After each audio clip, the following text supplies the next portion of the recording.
Hello po. In this video, I will talk about how I feel about ROTC. So ano nga ba ang ROTC?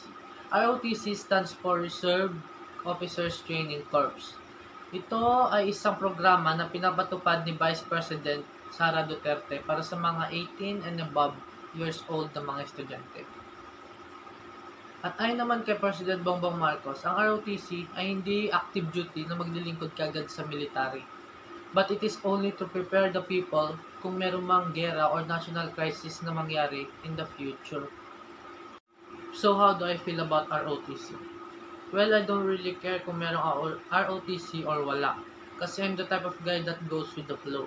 But if I were to choose kung meron at walang ROTC, I prefer kung merong ROTC. Dahil tingin ko makatulong ito para mas maging disiplinado ang mga kabataan ngayon. At madami din ako nakikitang video na nagsasabi na hindi na daw kailangan ng ROTC dahil wala na tayong gera or hindi na kailangan ng mga reserve officers. So ito ang tanong ko para sa mga nagsasabi ng mga ganyan. Alam niyo ba ang mangyayari sa future para masabi niyo yung mga ganyan?